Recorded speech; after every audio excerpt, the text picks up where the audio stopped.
Ante todo, muchas gracias por la invitación. Es un honor para mí poder compartir estos conocimientos con ustedes. Y ahora voy a intentar compartir la presentación. Eso es en el Zoom.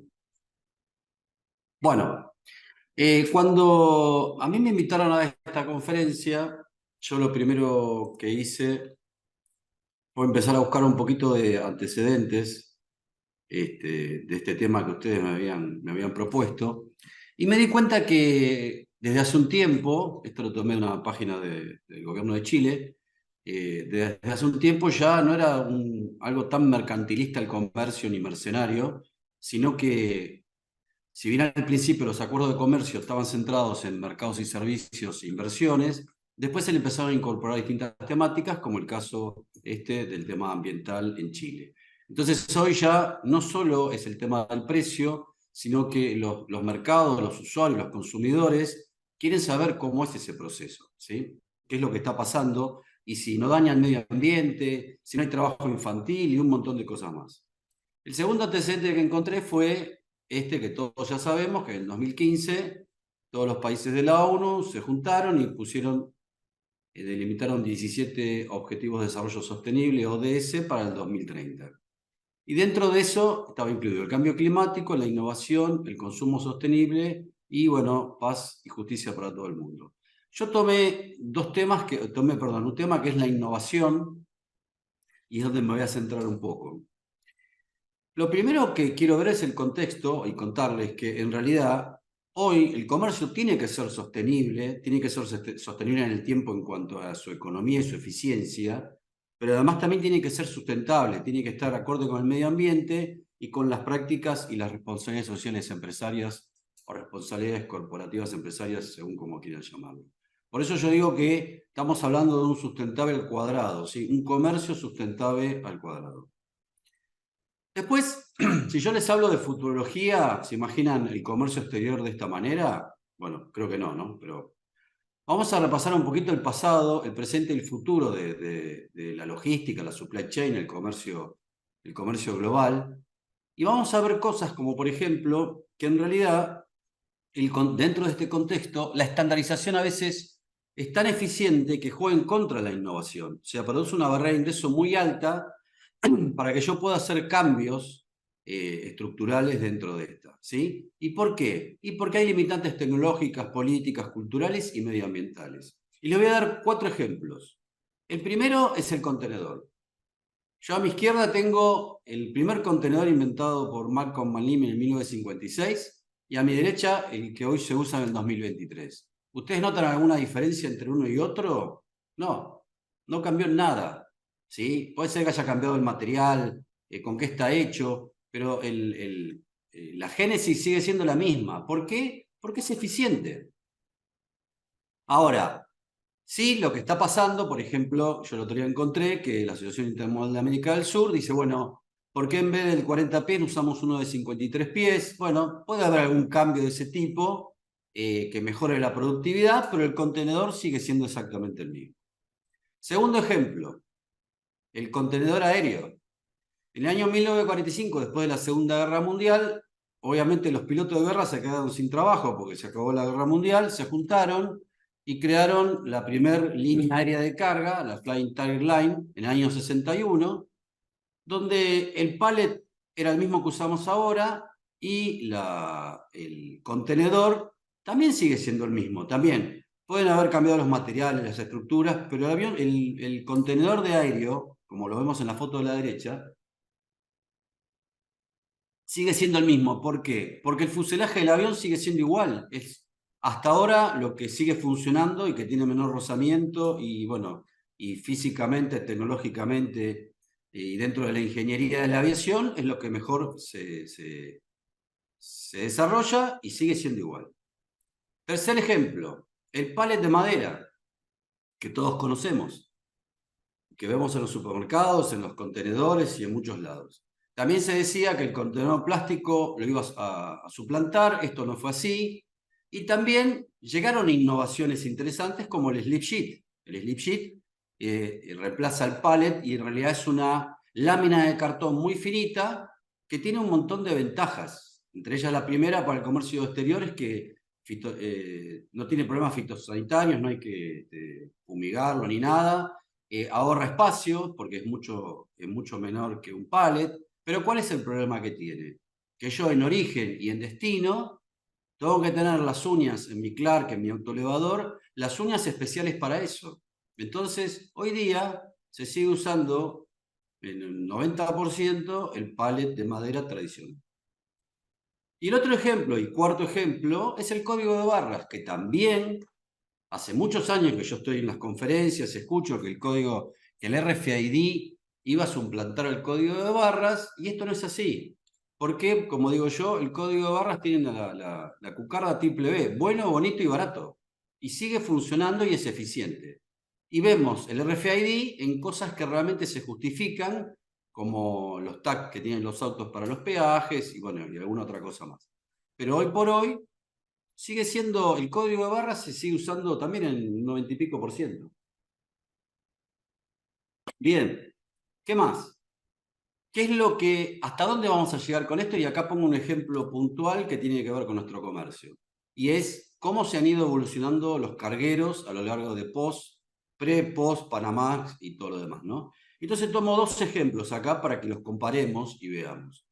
Y tomo como ejemplo el triple E, que fue uno de los primeros que se relacionó con el tema de medio ambiente. Este barco del año 2013 tenía lo que se llama un pasaporte medioambiental o de la cuna a la cuna, o de la economía circular, como ustedes quieran llamarlo, porque el día que esto vaya a desguace, ese pasaporte, que es su hoja técnica, me va a permitir saber de qué está hecho cada material y voy a poder desguazarlo y voy a poder introducirlo nuevamente en la economía circular. Muchos dicen esta evolución, ¿cuál es el límite? ¿Cuál es el techo para los buques cargueros? Bueno, muchos dicen que igual a lo largo de estos años siempre hay, según cómo está el petróleo, va cambiando las ideas, ¿no? Pero lo que está claro es que los buques tienden a ser lo más grande posible y bueno, y los puertos empiezan a reconvertirse en hub o en feeders y algunos puertos ya no pueden recibir más a estos monstruos, ¿no? Pero ¿cuál es el techo de esto? Bueno, yo he escuchado hablar ingenieros que dicen cuando ya haya que poner un tercer motor, tienen dos, cuando haya que poner un tercer motor ya no va a ser viable, no va a ser eficiente, y ese podría ser el límite. Pero también hay un límite en cuanto a sus dimensiones. Y acá tomo como ejemplo el triple del año 2013 y el Irina de este año, también uno de los barcos más grandes que se ha construido. ¿Sí? No sé si es el último o el anteúltimo, pero debe andar por ahí. ¿Y cuál es el tema? Fíjense, de un lado tenemos el triple E y del otro lado tenemos al Irina. La eslora sigue siendo la misma, evidentemente hay un tema de navegabilidad, practicaje, o a lo mejor más de 400 metros hay riesgo de que el barco se parta. No lo sé ingenieralmente, en la ingeniería naval cómo funciona esto. Lo que sí sé que después de 10 años, los barcos tienen la misma eslora, la misma longitud. La manga de 59 pasó a 61, no es una gran diferencia, pero sí le permite, evidentemente, en altura o en algo mejora de espacio, me permite que en vez de 18.000 TEU, yo 24.000. Quiere decir que ya estamos alcanzando una limitante tecnológica, si quieren llamarla, en esto que tiene que ver con los barcos y los portacontenedores, ¿no? Desde hace mucho tiempo que yo, dentro de mis conferencias, unas temáticas que siempre me gustó y en nuestro medio acá en Argentina hemos hecho muchas veces eventos, foros de sustentabilidad y supply chain, cuando los temas no eran tan conocidos y no había tanta información. Y yo hace muchos años que vengo investigando esto y siempre se busca una manera de ser amigable con el medio ambiente, reducir el uso de combustible. Esto es real, lo han probado y han logrado, creo que, algo menos de un 10% de ahorro de combustible, pero es muy difícil de llevar a la práctica culturalmente y tecnológicamente, ¿sí?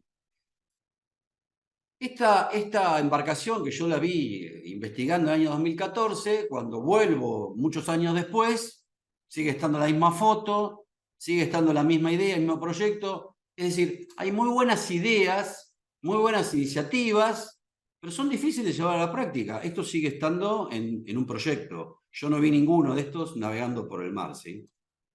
Y lo mismo este tipo de cosas modulares. Acá lo que se hizo fue un poco similar al contenedor de carga, pero con pasajeros que directamente puedan ir en un tren y después un avión especial los levante y los lleve. O cosas como esta, que también, la Aeroscraft, cosas que tienen distintas. Este caso es una nave híbrida, ¿sí? Una mezcla entre avión y dirigible, que además permite el vuelo vertical, entonces no necesita pista, puede llevar una gran cantidad de carga, es muy eficiente, pero también está dentro del proyecto. Me imagino que ustedes no vieron uno de estos volando por los aires, y menos de Sudamérica, ¿no? Así que sigue siendo buenas ideas, pero parece que es algo difícil de llevar a la práctica, que es un poco también lo que pasa con el auto eléctrico. Todos hablan del auto eléctrico, pero van corriendo el día que se va a lograr que entre al mercado realmente full, porque hay una limitante que son las baterías de litio y la autonomía. Todavía, igual que en el tema de la carga, se ve muy poco porque hay limitantes. Esto que es el caso de KLM, que hace años que estuvo haciendo investigaciones con biocombustible, aceite quemado, el que usamos para hacer las papas fritas, también es una muy buena iniciativa, pero recoger el aceite usado lleva todo un proceso y un costo que es muy difícil a veces de llevar a la práctica. O el caso del biocombustible, que hay una guerra que dicen que si hacemos biocombustible, los pobres mexicanos se quedan sin tortilla. Bueno, hay de cada uno de su lado diciendo qué es lo qué es lo que le conviene, pero bueno, hay muchas limitantes culturales también en esto. Otro tema fue la impresora 3D. Todos decían que iba a revolucionar la logística, la supply chain. Ya no necesitamos transportar nada porque localmente te iban a hacer la pieza, el producto, lo que fuera. Y también la realidad, ¿cuál es? Que la impresora 3D es muy buena si yo tengo que reparar una máquina, entonces yo le mando el PDF, me hacen la pieza, la reemplazo y sigo mi camino. Pero no puedo superar la economía de escala de los setups de las máquinas de las industrias, así como las máquinas inyectoras de plástico y todo lo demás.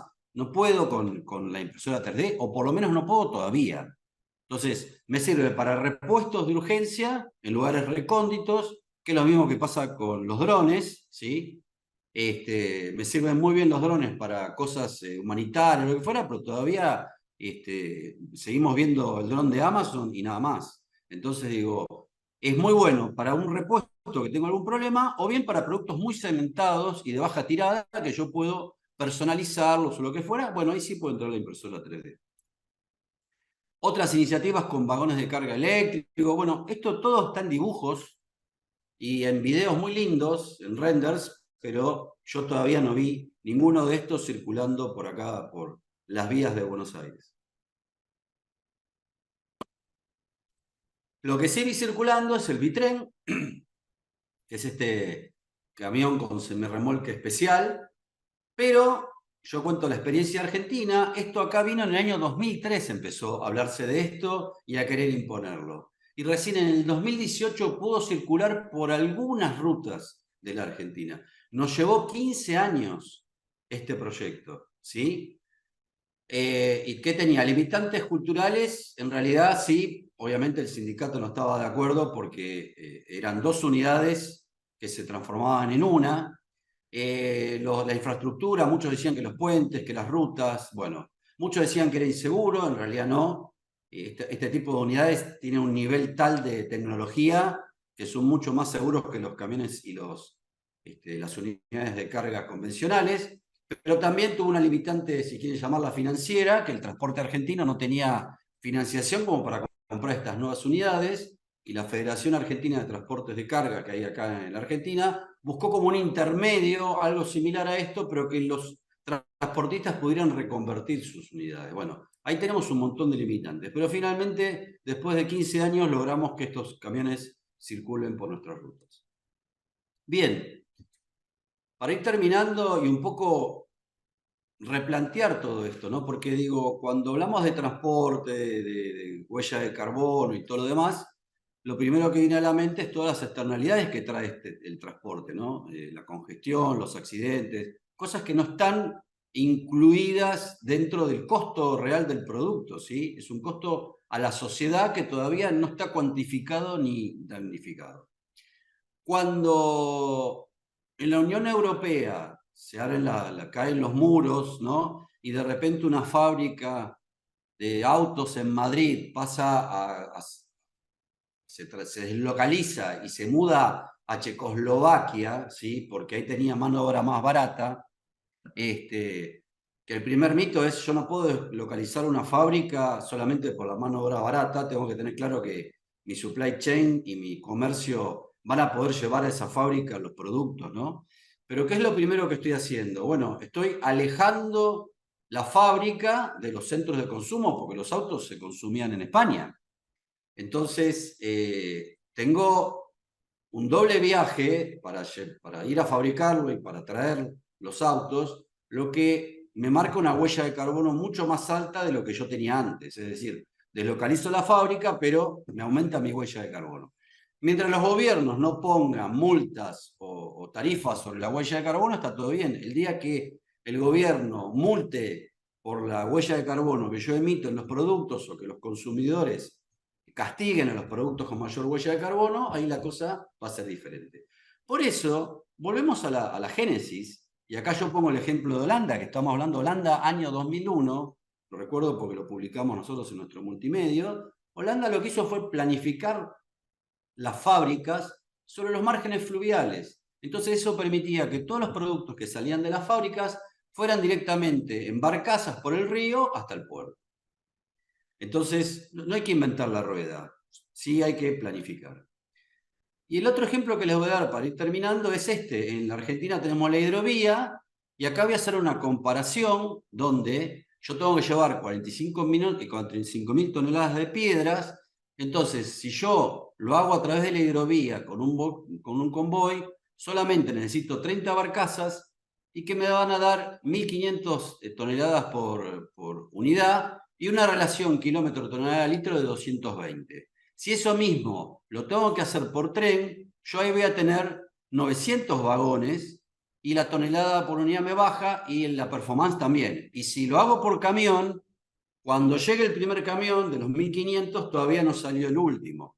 Entonces, ¿qué quiero decir con esto? Es importante que haya, mundialmente todos sabemos que más de 400 kilómetros no puede ir por ruta, tiene que ir por otro medio mucho más masivo. Y también sabemos que yo no puedo, por la barcaza, llevarle las piedras directamente a la puerta de mi cliente, con lo cual tengo que ir al multimodalismo y tengo que ir a esa idea. Lamentablemente, como yo siempre le digo a mis alumnos, el camión, como es el caso de la Argentina, corre con ventaja porque en la misma infraestructura que va el camión, también van los votantes, ¿no? Entonces, bueno, hay un tema también de votos y de política que hace que a veces la infraestructura vial esté en supremacía sobre el resto. Entonces, para terminar, conclusiones. Lo primero, hay que volver a fuentes y planificar. Todos los sistemas de transporte, el comercio, todos son a muchos años. Necesito planificar y tengo que despegar lo político de lo ejecutivo, ¿sí? Tiene que ir por caminos distintos. Y se puede hacer tranquilamente. Nosotros en Argentina nos cuesta, pero en países como Uruguay se puede y en muchos lugares hay muy buenos ejemplos. No hay que pensar en flujos en modo de transporte, sino hay que pensar en flujo de carga. Como yo le digo a mis alumnos, a mi cliente no le interesa si la carga va en burro o va en camión. Lo que le interesa es que llegue y que llegue bien, ¿no? Como corresponde. Entonces, no pensemos en modos de transporte, sino pensemos en flujo de carga. Intermodalismo, multimodalismo, pongan el nombre que quieran, o comodalismo, como dice la UNTAD, un modalismo cooperativo, ¿sí? Pero eso es importante. Y lo otro, está claro que el estándar eficiente en los ejemplos que les di, como el contenedor y todo lo demás, me suben las barreras de ingreso para innovar en algunos casos. Entonces vemos que hay muy buenas ideas, pero esas limitantes tecnológicas, culturales, económicas y políticas, entre esas, a veces hacen que sea difícil que se cristalice ese proyecto. Pero también, a modo de contraste, como digo yo, es el ejemplo del bitren. En Argentina tardamos 15 años, pero lo logramos. Logramos tener un bitren que es mucho más eficiente en cuanto a medio ambiente, a eficiencia de carga y seguridad y en muchas cosas más. Bien, espero que les haya resultado útil y estoy abierto a preguntas.